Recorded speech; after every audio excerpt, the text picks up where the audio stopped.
Hi guys, स्वागत आहे तुमचं माझ्या परत नवीन ब्लॉगमध्ये. तर आज मी चालले फिरण्यासाठी. आज आहे संडे आणि संडे म्हटल्यानंतर फिरायचं असतं. तर बघा, मी आले ह्या ठिकाणी चालले होते. तर ते ठिकाण एवढं छान होतं, ज्या ठिकाणाचं मी तुम्हाला नाव सांगते. त्याच्या अगोदर मी केला नाश्ता. म्हणजे नाश्त्यासाठी होती मिसळ, त्याच्यानंतर पिलं ताक. भाई एक नंबर. म्हणजे मिसळ खाल्ली आणि ताक नाही पिला असं कधी होतच नाही. त्याच्यानंतर म्हटलं चला आता जाऊ फिरायला. मग आम्ही निघालो. फिरता फिरता अशा ठिकाणी जाऊन आम्ही पोचलो. तिथला व्ह्यू, भाई मी तुम्हाला तिथला व्ह्यू दाखवते.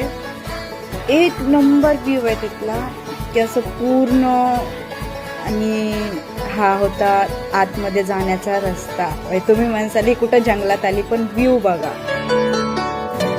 एक नंबर व्ह्यू.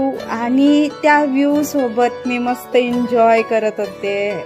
मस्त एन्जॉय चाललं होतं. एकदम वारं सुटलंय आणि आम्ही एन्जॉय करतोय. भाई एक नंबर. तिथून म्हटलं चला जरा ह्या मोसमचा आनंद घेऊ. नंतर म्हटलं भाई शॉपिंग तर पाहिजेच याच्यानंतर. मग चला म्हटलं शॉपिंगला थोडीशी शॉपिंग करू. मग पोचली शॉपिंगच्या ठिकाणी. आता शॉपिंग करता करता थोडंसं म्हटलं फोटो बिटो तर बनताय बाहेर. मग फोटो काढले आणि मग काय थोडासा व्हिडिओ, गाण्याचा मूड आणि चेहऱ्यावरचं ते हास्य, भाई एक नंबर. मग शॉपिंगच्या बॅगा उचलल्या आणि आता म्हटलं चला घराकडची वाट धरू. तसा पण लय उशीर झालाय. आणि मग त्याच्यानंतर चाललो आम्ही आमच्या घराकडे. बाय, आपण भेटू माझ्या पुढे.